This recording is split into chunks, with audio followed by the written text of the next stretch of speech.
សួស្តីបងប្អូនទាំងអស់គ្នាហ្នឹងហើយចឹងនេះខ្ញុំមានទូរស័ព្ទតម្លៃ$30ឡើងទៀតហើយចឹងនេះខ្ញុំថតមកបង្ហាញជូនបងប្អូនទាំងអស់គ្នាណាចឹងសម្រាប់$30យើងមានម្ដងនេះ Oppo A12 តម្លៃ$30វាស្ទើរសបកតិចតួចណាបងប្អូនណាចឹងសម្រាប់បងប្អូនដែលអត់បារម្ភពីរឿងសបកអត់អីទេគឺអូខេបងប្អូនអាចមើលនៅសេរីតម្លៃធូរនេះបានណាព្រោះអីយើងខាងខ្ញុំមាន free ជាមួយនឹង screen បិទមួយស្រោមទូរស័ព្ទមួយហើយនឹងឆ្នាំងសាកមួយឈុតណាអញ្ចឹងសម្រាប់ឆ្នាំងសាកគឺខ្ញុំឲ្យអាល្អតែម្ដងណាគឺកម្លាំងសាករបស់វា15វ៉ាត់ហើយតម្លៃលក់គឺ$6ណាអញ្ចឹងឥឡូវយើងមកមើលទូរស័ព្ទរបស់យើងទាំងអស់គ្នាណាអញ្ចឹងសម្រាប់មួយនេះគឺ Oppo A12 ឥឡូវយើងមកមើល Oppo A5s នេះតម្លៃ$30ដូចគ្នាណាគឺខ្ញុំលក់តម្លៃតែ$30ទេអូខេបងប្អូនឃើញថាច់របស់គេគឺ smooth ធម្មតាណាកាមេរ៉ារបស់គេគឺទទួលយកបានបងប្អូនបើថាវាច្បាស់ហ្មងវាមិនច្បាស់ពេកទេប៉ុន្តែកម្រិត$30នេះគឺវាច្បាស់មកល្មមណាចឹងបងប្អូនឃើញហើយសម្រាប់កាមេរ៉ាមុខអូខេកាមេរ៉ាមុខក៏យើងទទួលយកបានដែរសម្រាប់កម្លាំងម៉ាស៊ីនរបស់គេគឺ RAM 3 32GB បងប្អូនណាមួយនេះគឺខ្ញុំតេស្តរួចរាល់ហើយដើរទាំង SIM ទាំង Wi-Fi SIM ដាក់បាន2ហើយសម្រាប់មួយនេះពណ៌ខ្មៅណារូបរាងរបស់គេនៅស្អាតគួរសមអញ្ចឹងតម្លៃលក់គឺ$35បងប្អូនកាមេរ៉ារបស់គេក៏ច្បាស់ដូចគ្នាដែរ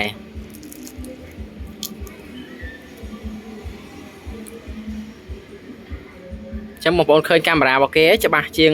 អា$30នោះកាមេរ៉ាមុខកាមេរ៉ាក្រោយគឺច្បាស់ដូចគ្នាណាហើយមួយនេះបងប្អូនយកទៅរូបរាងរបស់គេគឺនៅស្អាតស្កែនកាយ៉ាដៃអីក៏ដំណើរការដែរដាក់បាន SIM 2ដូចគ្នាដំណើរការជាមួយ Wi-Fi អីបានដូចគ្នាណាថ្មកាន់ដូចគ្នាខ្ញុំតេស្តរួចរាល់ហើយមួយនេះ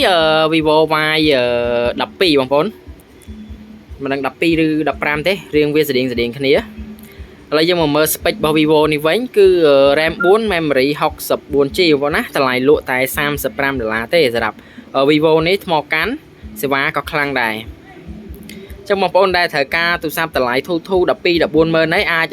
មើលសេរីដែលខ្ញុំបង្ហាញជូនបងប្អូននេះណាអញ្ចឹងខាងបងប្អូនក៏មាន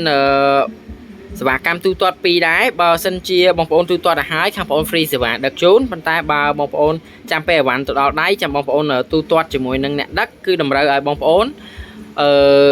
ផេថ្លៃសេវាមកមុន$8,000ទៅ$10,000រៀលគ្នាអញ្ចឹងបងប្អូនមកមើល RAM 4 memory 64GB ណាចឹងបងប្អូនដែលត្រូវការអាចតំណមកគឺអីវ៉ាន់នេះនៅស្អាតគួរសមវាសឹកតែខ្នងក្រោយប៉ុណ្ណេះបន្តិចទេប៉ុន្តែយើងដាក់ស្រោមអីទៅបានដែរណាអញ្ចឹង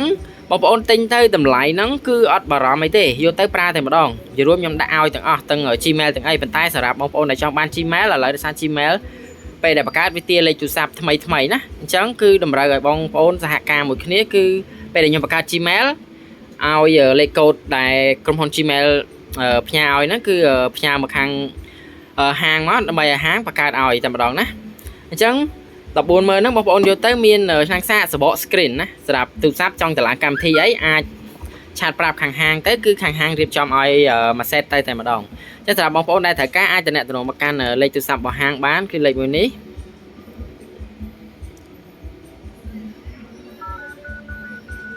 ចាំបងប្អូនអាចតំណមកកាន់លេខមួយហ្នឹងមក Telegram ក៏បានដែរសម្រាប់លេខមួយហ្នឹងឬក៏ Facebook សម្រាប់ Facebook បងប្អូនតំណមកកាន់ Facebook ហាងមួយនេះណាអូខេអញ្ចឹងសម្រាប់បងប្អូនដែលត្រូវការទូរស័ព្ទដែលមានតម្លៃធូរថ្លៃ12-14ម៉ឺនអីហ្នឹងអូខេអញ្ចឹងបងប្អូនអាចសាកសួរព័ត៌មានបន្ថែមបានអញ្ចឹងសម្រាប់វីដេអូនេះមានតែប៉ុណ្្នឹងទេយើងជួបគ្នានៅវីដេអូក្រោយទៀតណា